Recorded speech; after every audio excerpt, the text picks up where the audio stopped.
Right, okay, we're going to hand over to Anna now from Trinity, so we're going to take us to a bit of a whole farm approach, so thank you very much, over to you. Thank you. Right, hello everyone. I feel, having stood next to you, I'm very short and visually, so I'm trying not to hide behind the monitor too much. My name is Anna Woodley. I'm one of the directors with Trinity Ag Tech. And today, as Sophie says, I'm going to be talking about the whole farm approach when considering, yes, carbon, obviously we need to talk about net zero, but the whole natural capital asset register on farm.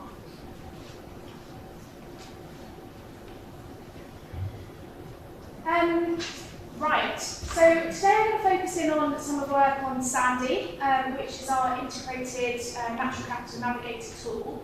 And it's within Portfolio Solutions at Trinity Ag Tech, which is part of the Trinity Natural Capital Group. And I'm very pleased to be joined by my colleague Emily from Pioneers. And just very, very briefly, I won't dwell on this too much, but just for context, our group mission is to really democratise access to world-class tools, science and platforms, and it's really all around collaboration, decision-making, looking at opportunities around trading, but really optimising natural capitals and moving the dial forward across the industry with what we can do. So we're here today to learn about net zero, and we believe that your farming businesses provide an integration of opportunities towards net zero. And we think by connecting and by interlinking these opportunities and your on-farm assets, you can scale your routes to net zero faster, which is obviously really important for us across society, but also looking at being cost effective in that approach and looking at the rewards for the farmers and other stakeholders in the industry. So that's really why we advocate taking a whole farm approach to measuring and optimising not just carbon, and we've heard good things about this from Sophie and from my colleague, but the whole portfolio of ecosystem services on farm. So I just want to give a little bit of context, and again, you know, at the risk of teaching grandmother suckers, this is something that I'm sure we're all really familiar with in the room. But just a reminder for, you know, what are the drivers for change? And we see these as drivers for positive change, actually. We know that the industry needs to evolve.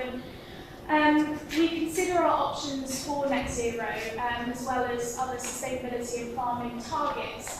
It is important to remind ourselves constantly of these drivers.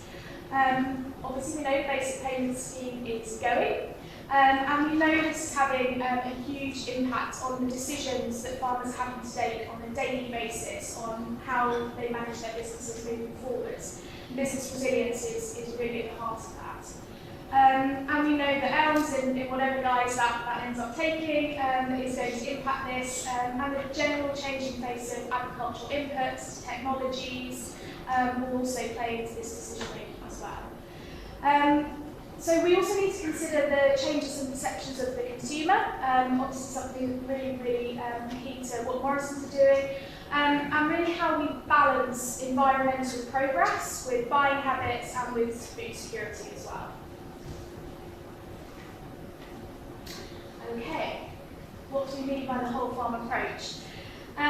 When we talk about the whole farm approach at Trinity, we mean considering all of the component parts of the farming business, and all of the contributing factors within each part of that farming business. We should consider the complexities of accurate carbon accounting. We've just heard a little bit about that from Hugh. I'll talk about that in a little bit more detail shortly. We should measure and optimise other aspects of the farm ecosystem services, including biodiversity and water. We think that's really important. And so by considering all of these aspects of natural capital, and by merging them with other technologies such as machine learning, robotics and so on and so forth, advanced weather forecasting, we can begin to challenge what may have been previously considered normal farming practice, which Michael alluded to quite rightly. And this in turn, I think, can help farmers to reduce and optimise their inputs, such as chemical fertilisers. Obviously, this has a massive impact in reducing costs on farm, particularly at the moment, cost of fertilisers. but also has a significant and very notable impact to the carbon footprint as well. So all of those complexities around decision making. Okay, so I want to focus in on carbon for a moment, because as I say, we're here to talk about net zero.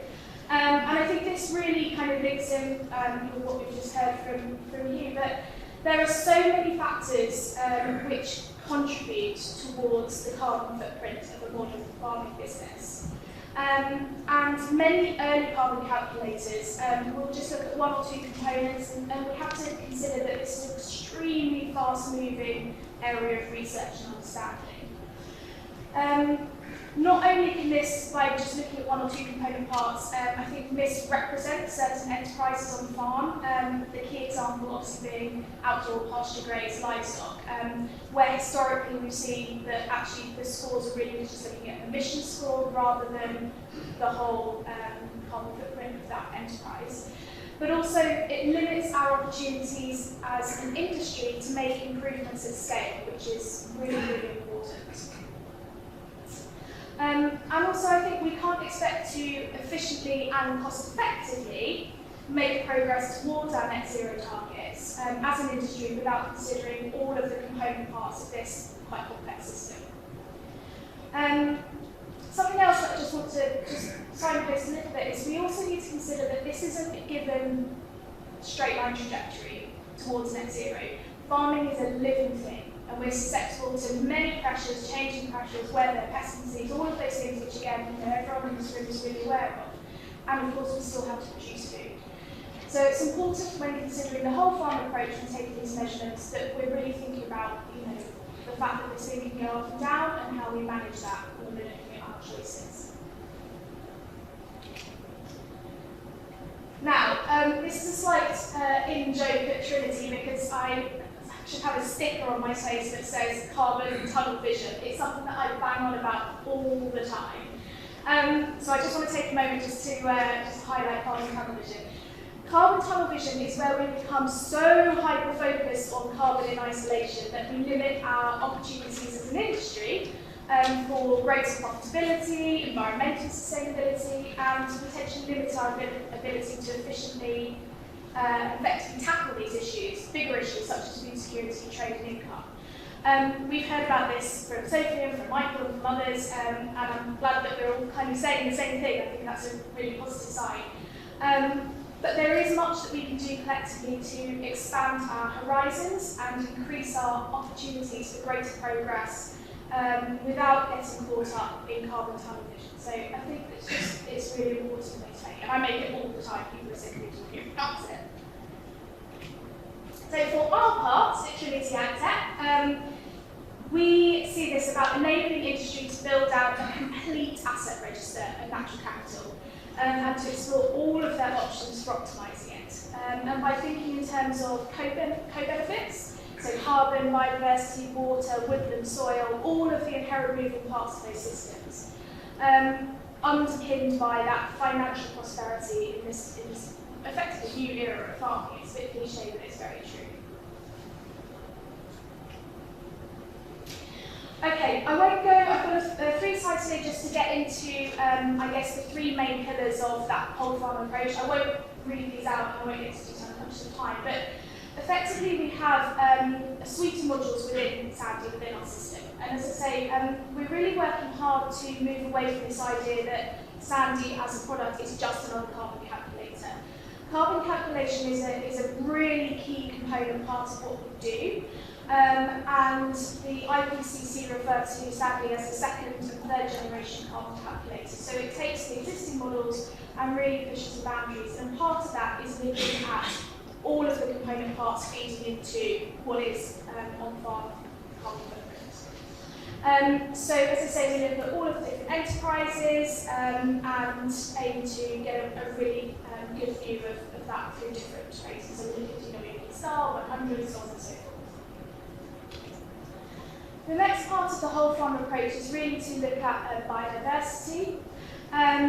It can take, the biodiversity module is very scientifically robust. We have an academic scientific board of 37 leading academics with all sorts of different specialisms across the industry. So we work very closely with them to make sure that the models that we're putting out to the industry are, as I say, very scientifically robust, but very easy to use.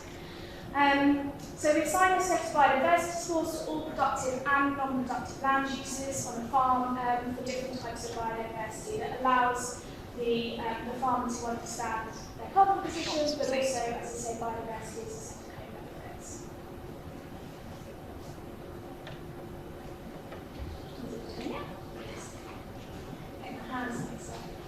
And then finally, the water protection module, which we have showed the Environment Agency, and they're very impressed with what we're doing here. We're working with a number of the water companies and farms to further improve this out. And really, at its heart at the moment, the water protection module is aimed to evaluate water pollution state based on the farmers' historic and current management practices, really focusing on nitrogen uptake efficiencies and nitrate leaching at the moment. And then finally, when we think about the whole farm approach, it's, as we've heard, it's all good and well having all of these amazing measurements and so on and so forth, but it's about what we can then do to improve our position. So all the way through, we have opportunities to explore routes to net zero, and the key thing about this is very, very specific to the farming question. So the system generates tailored management plans with a package of optimised practices specific to what's going on in that particular business. We don't think it's a one-size-fits-all approach. And then just finally, again, we're here to net zero. All of this information comes together to provide the users with a tailored pathway towards net zero, if that's their goal, but also other actual business goals to support, as I say, financial resilience and production targets of the farm. So that was just a real kind of flying visit into what we do in those bits. But I think, really, in conclusion, I've whizzed through it a little bit, I'm conscious of time, but we believe at the Trinity Group that taking a whole farm approach and by understanding and integrating all of the aspects of your natural capital assets, that we can make greater strides towards net zero. But also better rewards for our farmers. Someone mentioned opportunities around carbon trading. I think, yeah, absolutely, that's a really key component part.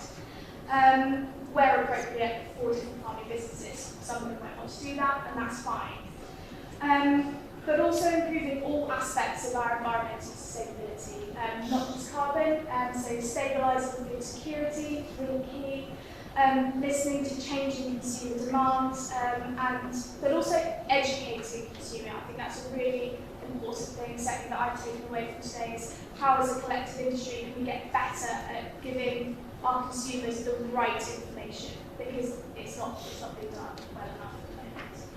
And I guess underpinning all of this is considering public good at both a local and a global scale. And again, it can sound a bit cliche, but this is so important. And I think we're in a really good position as an industry to make strides forward, but we have to look at all of the contributing factors towards our sustainability goals. So just very briefly, as I say, we're very proud to be working with some of the really kind of key farmers across the country. It's really exciting. We want to work with more, and we'd love to answer any questions about what we're doing, what we can do better, and anything really. That's it from me.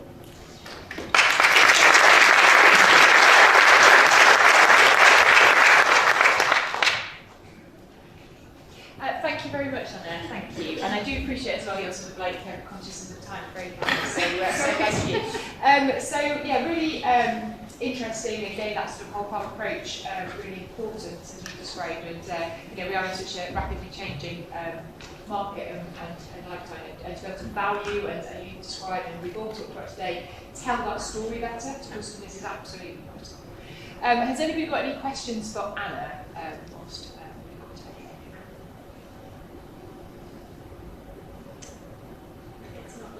You are? Everyone's getting hungry, that's exactly. She's not going to take some further because she's here with us, and also you've got a stand as well, haven't you? So I know you're. You're here anyway. We're here. Yeah, exactly. So you know what Anna looks like now, which is most important. Brilliant. Well, thank you so much. Thank you.